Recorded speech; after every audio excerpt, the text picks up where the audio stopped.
I'm not asking that as a rhetorical question, but an actual question because you've been waiting for something. You have been in this season, even this rebellion season with me, and you've been waiting for something besides the podcast that is 4 days late. You've been waiting and nodding along for everything that we're saying in every episode. Um, you've been feeling things, you've been having realizations, you've been saying, yes, that's it exactly. Every episode you've listened to this season, and you're like, that's it, that's it. And then you keep going back to your regular Tuesday and just continue to wait. Like, what are you waiting for? Waiting for the fear to go away? Waiting to feel ready, waiting for the right moment, waiting for someone to give you permission, waiting until the kids are older or the job is more stable or the debt is lower or the timing is better or you have the clarity or more confidence or more of whatever the thing is you've decided you need before you can actually start. I need you to name the thing you're waiting for. Right now in your head, just say the thing. Say the thing. Because that thing, whatever you just named, it's not the fucking reason.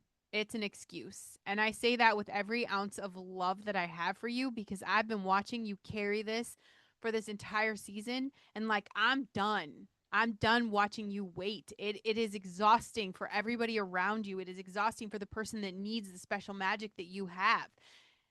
Hey, you guys, welcome to the Listen Bitch podcast. I am Brandon Lynette, voice authority podcast coach. Your mess is your message. And I'm going to say, like, I'm calling this the season finale of the rebellion. Okay. I think the last episode of the season where we kind of cleared the ground and we called out the systems and I kind of did a crossover of kind of the political show, but this show as well, like real life tangible stuff. You guys, what is the truth right now? It doesn't matter who the president is, okay? I survived a president I couldn't even respect and I thought she'd be in a nursing home and nothing happened in my life. I was never upset. I wasn't freaking out. I wasn't panicking. It doesn't matter who the president is. Get your house in order. Get yourself straight. Step into your potential. Live your life. We are not meant to get caught up in this crazy battle of social media and apeshit crazy stuff. I use this season as a sense of rebellion to get you away from the systems, okay? To get you to unplug from the machine, to like what would they say? Like wake up from the matrix because all of these systems want you small. All of these systems want you dependent. The biggest uprisal anything we could do right now, and I'm talking rebellion even against the government and the systems and all of this stuff. It's not to fight each other. It's not. It is to unplug from all of the systems that need us to stay small because the minute we start stewarding our health, we hurt big pharma. The minute we start having conversations with each other, we eliminate the internet hate. The minute we start humanizing each other and having these experiences, and the minute we take responsibility for raising our kids, teachers don't have control of bullshit things for our babies. Like, there's so many things that I wanted this season to help you do. We talked about mess and consistency and identity and trust and worthiness and all of this and ways to just completely unplug, like to wake you guys up. I just want you to wake up and unplug from the system. To just put your phones and the news and the media, put everything away for a minute and just get back to the shit that is important. I gave you the ground. So I want to say this episode is not about what is in the way anymore. It's not. This episode is really about the fact that now I've painted you a very clear picture where you can see the way and you're still not moving. And so let's deal with that today. And before we go in, you guys know that as always, the show is brought to you by my favorite. Okay. And this is Super Patch, and today's patch is going to be Liberty. I don't know if you guys could see on camera, but I mean, I am patched up. I got Liberty right here, center chest. We have this one is my Zen patch, and over to the right we've got peace, and then I have a joy up over here. Am I always patched up every single day? Yeah. Okay.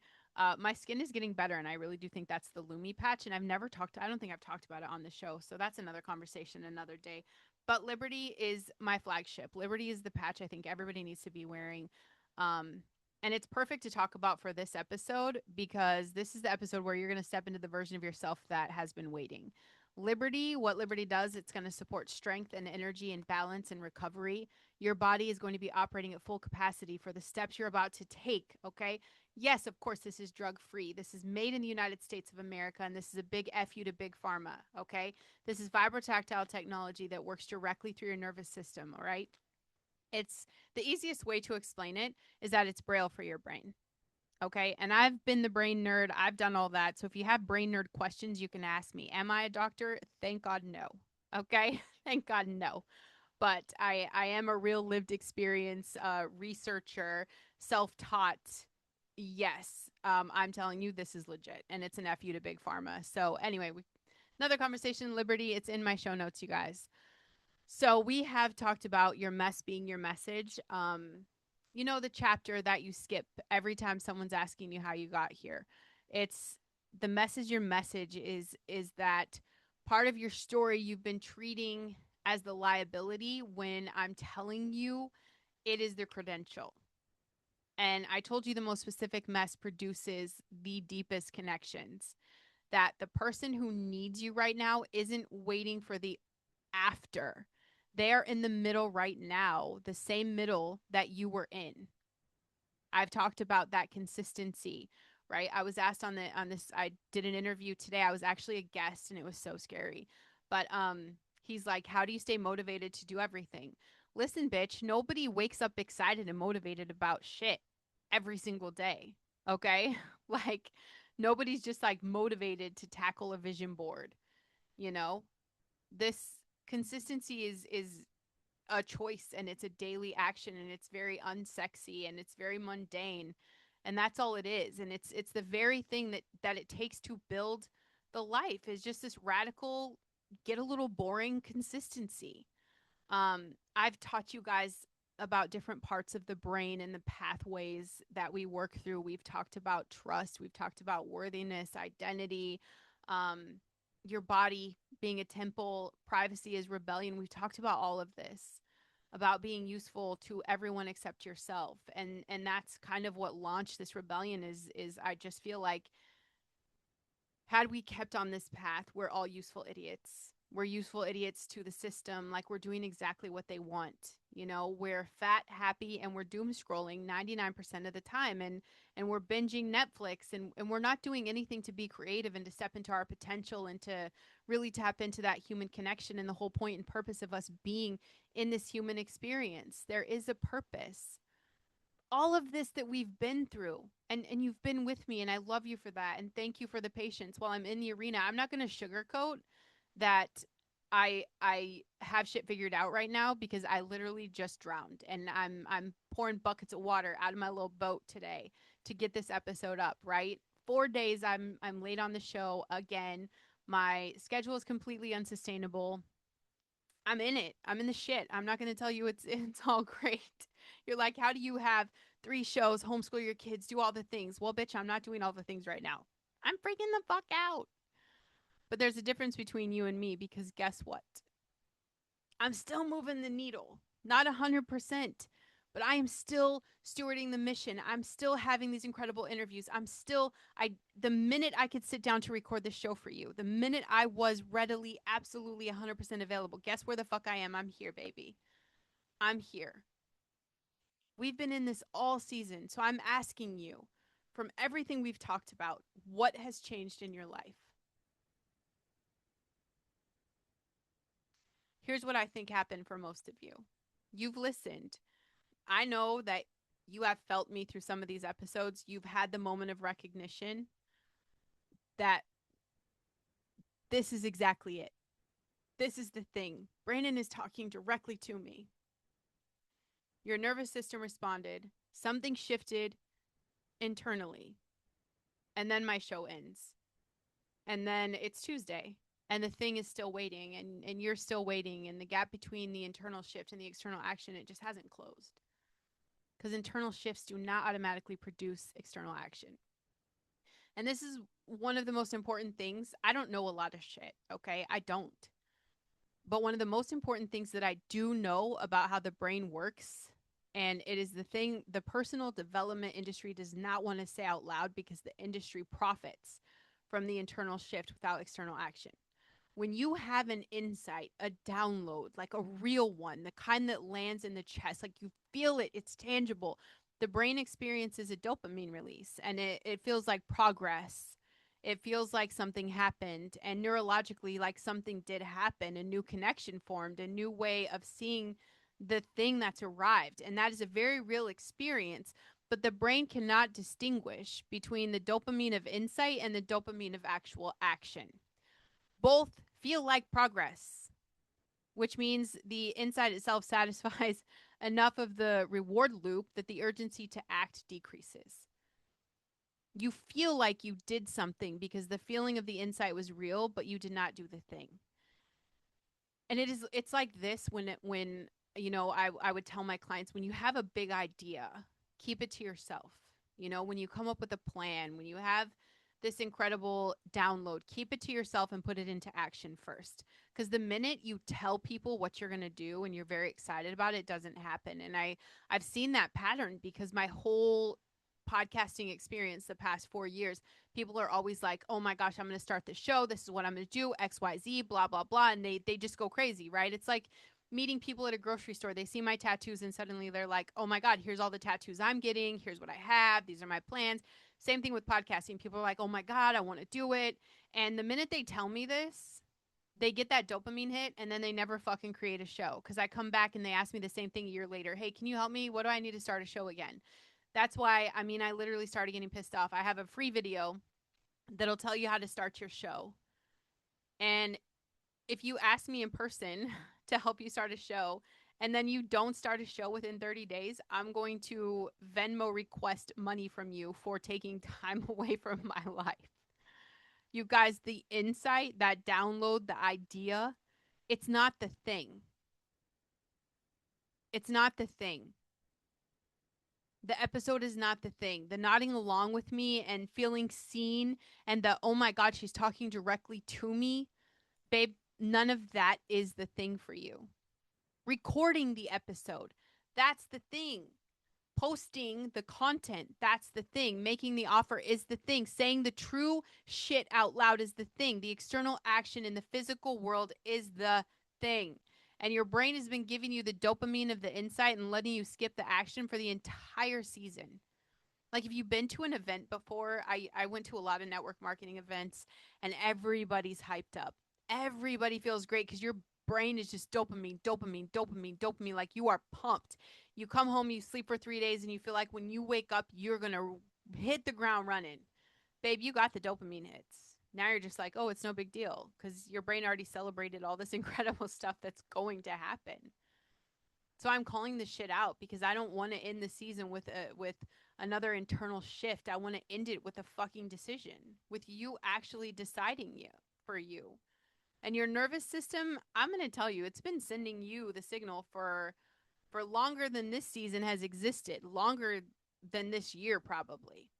There is this, what do you call it? Like life, aliveness. Is aliveness a word? There's an aliveness. I don't know if that's a word that appears when you talk about the thing that you're supposed to be building. Like it's the way your energy changes when you're in a conversation, when you're fully yourself, or the moment when someone asks you about your work, the real work, not just your job. And then like something lights up and you're excited to talk about it. Something lights up in your body before your brain ever processes the question. You're like, yeah, that is not enthusiasm. That's recognition. Your nervous system is recognizing the thing it was designed for. The same way your body knows the difference between food that nourishes it and food that just fills it. You know what I'm talking about. Same way you know the difference between the sleep that restores you and the sleep just passing time. Your body knows, and it's always known. And on the other side, right, there is that fucking heaviness that you feel on a Sunday night that's not even just all about Monday morning. It's just a fucking flatness. Life is dull. There is no color. Even when you're being productive in all the wrong directions, really, that's where it's coming from. And you're just like low-key exhausted all the time. Your best energy is consistently going somewhere other than where it's supposed to go, and your body feels that resistance and you kind of feel like you're torn, and that makes you very tired. Your nervous system has been running like this is not the life program.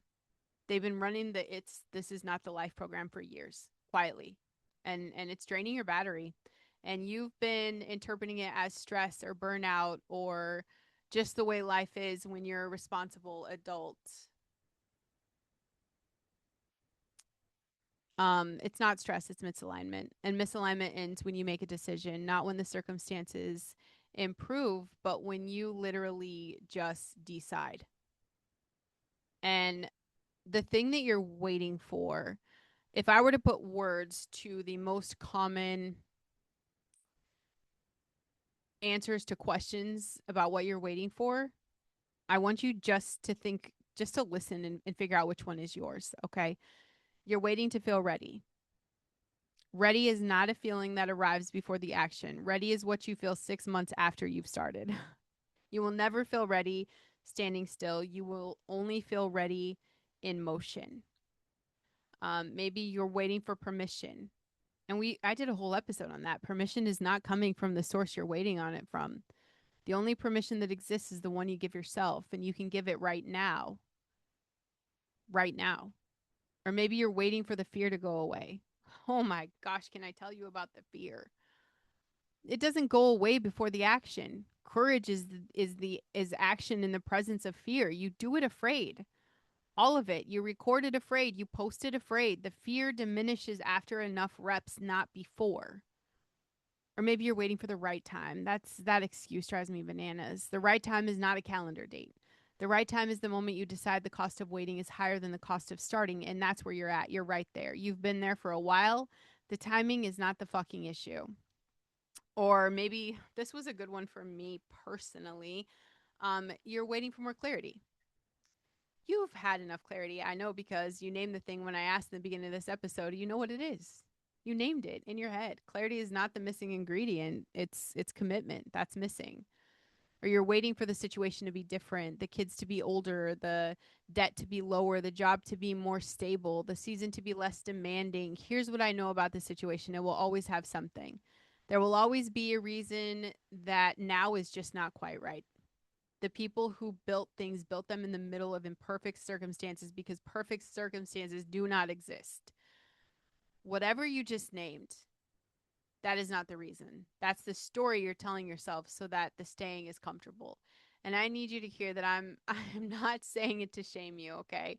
I'm saying it because the story's been working really well and it needs to stop working today. It's a bullshit story you're telling yourself. That's all you're stuck on. That's it. That's the little thing. Every system that benefited from you being useful to it also benefited from you waiting to build your own thing. Because the longer you wait, the more available you are, the more dependent, the more the system's definition of useful feels like the only definition available. The algorithm benefits from your waiting because while you're waiting, what are you doing? Consuming. You're scrolling. You're watching other people build things and feeling that combination of inspiration and inadequacy that keeps you on the platform. The algorithm needs your consumption almost as much as it needs your content. Your waiting is profitable for them.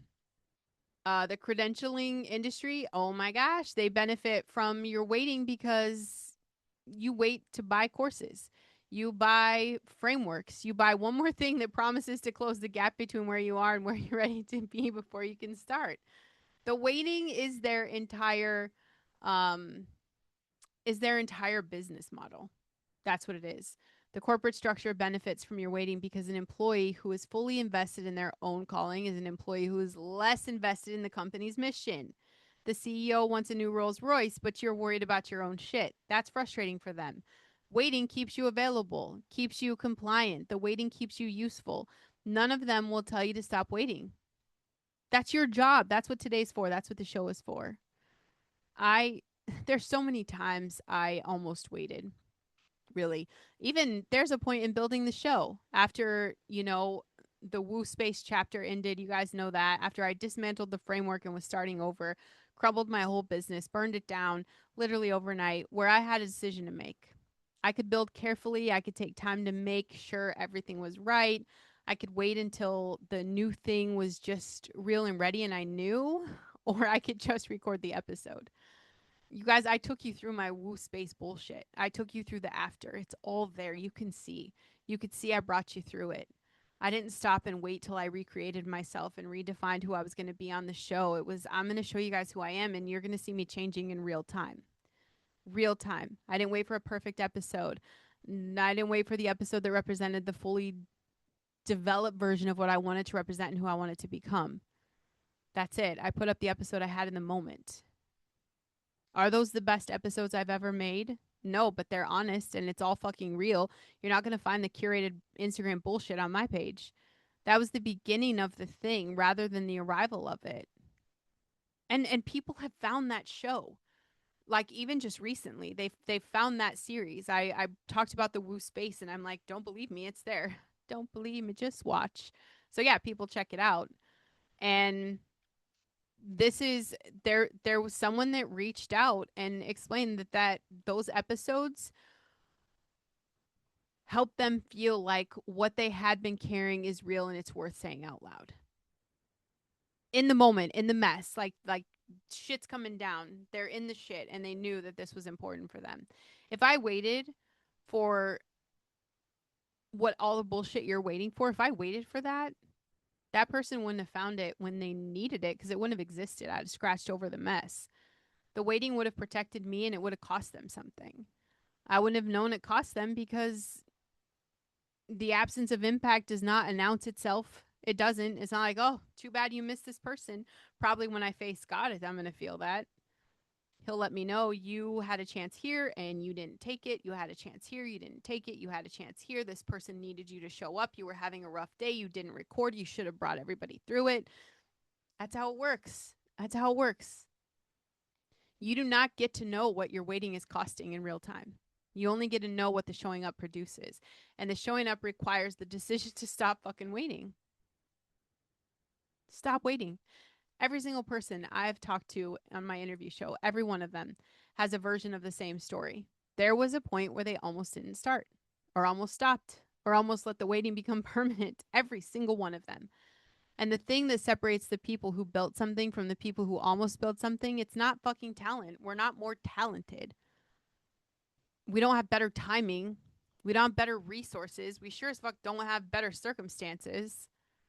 It's just a decision. A single moment where we all say enough fucking waiting. Not enough fear. The fear was still there. Not enough clarity because we're all still trying to figure it out. Not enough perfect circumstances because most of us are starting in the middle of imperfect. It's just a decision and we all decided. And so what did every single one of my guests, what did they do? They did the next right thing. And the next thing after that. And they kept doing the next thing until the something they were building was actually something available to you right now. Right now, right now, right now. Um, and I just want to say really fast, you guys, if this season, anything I've talked about in the rebellion in season 10, if it's ever changed something for you, if you've been listening and you feel it and, you know, almost but not quite moving, this is the episode to share. Share it out, not necessarily to the algorithm, but like to the person you know who has been waiting the longest, the one who needs to hear someone say what you are waiting for directly to her face. Okay. Make sure you guys have subscribed so you don't miss an episode. I will definitely I'm working on a schedule that's going to be a little more consistent for you guys. I do love you and I promise that if I'm not there yet, I'm getting my ass kicked, okay? I'm not laying on the couch binging some trash TV and eating bonbons. I'm in the fucking arena um just figuring it out. So, yeah, please make sure you guys have subscribed. So, listen, there I think I've told you guys the story about the prodigal son who went to a far country and wasted everything and hit the bottom. And the text reads like the scripture says that he came to himself. Um, I do really think I did talk about earlier in the season the moment of coming to himself, that quiet recognition of the internal voice that had been there the whole time. We all have one, that little whisper. Um, This is not who I am. This is not where I belong. Um, I know what is true. I just stopped living like it. He did not wait until the circumstances improved to go home. He was still in the far country when he made the decision. He was still at the bottom, like still hungry, still broken, still without the evidence that his father would even take him back. Um, he came to himself and he got up and he went. And the father saw him from a long way off, which means the father had been watching, right? That's how I interpret that. He'd been looking down the road. He'd been waiting for this exact moment, for the moment that the son stopped waiting and just started moving. You do not have to have it all figured out. You don't have to have it all figured out. You do not have to be past the mess. It doesn't have to be behind you. You do not have to have the platform built, or you don't have to have the audience established, or you don't have to have your fear resolved. You just have to come to yourself. Recognize that internal voice that's been telling you what is true. Get up, start moving. And the crazy thing is that we have the father who's watching down the road, and he's been watching for us the whole time. So come home and start building and stop waiting. I cleared the ground for you. We've talked about every single thing that is in the way. We dealt with systems and the wounds and the identity. We've done that. But now let's build on this.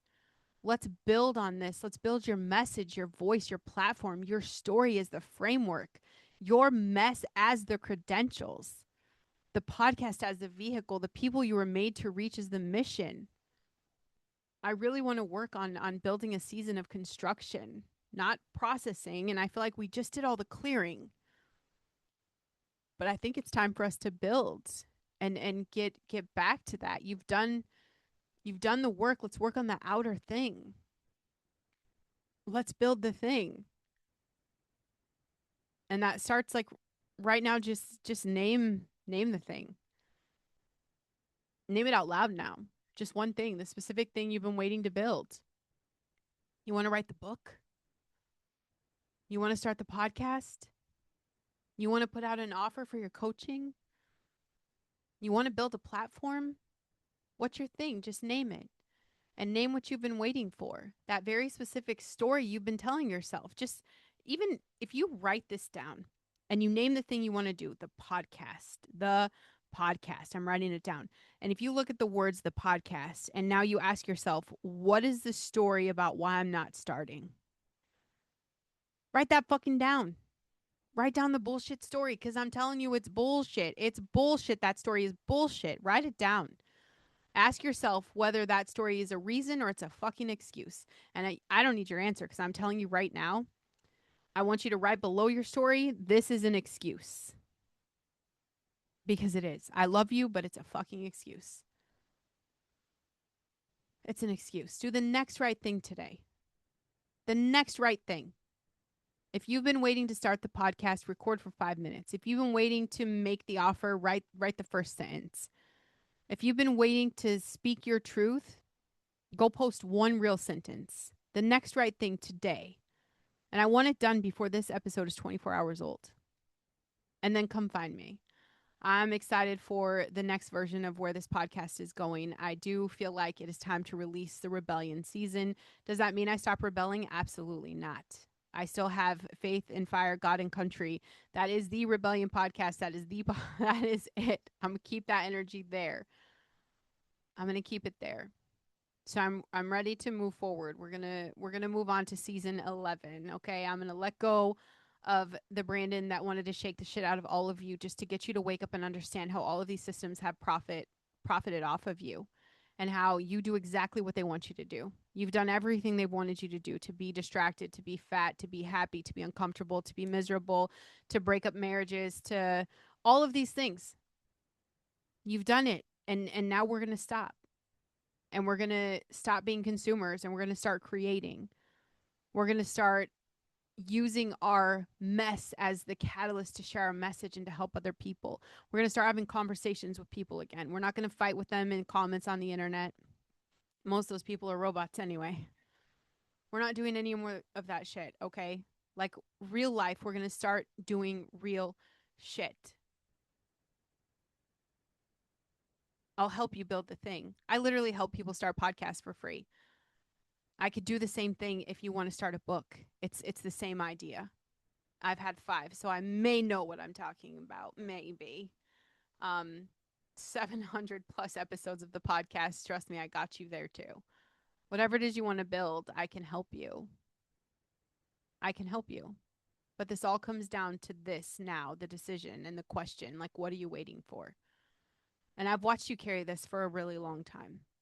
I know what it costs you to listen to every episode and feel the truth of it and then go back to your normal schedule. I know the weight of the deferred thing. I know the Sunday night exhaustion running through your program because I've lived it. I know the show notes app. I know how much exists on your phone. I know the voice memos from 6 months ago. I know the thousands of screenshots that you're going to come back to help build your framework. I know about all that shit. I listen to me. And this is the deepest place I could dig this up from. Christ did not die for your someday. He died for your now. He prepared the works in advance, that the specific works, the ones that require your voice and your mess and your story and your particular plot of land. He prepared them before you arrived, and he's been watching you not do them. And there is no judgment, there's just anticipation. The way the father watched down the road for the prodigal son. Come to yourself, get up, and go home. The ground is cleared.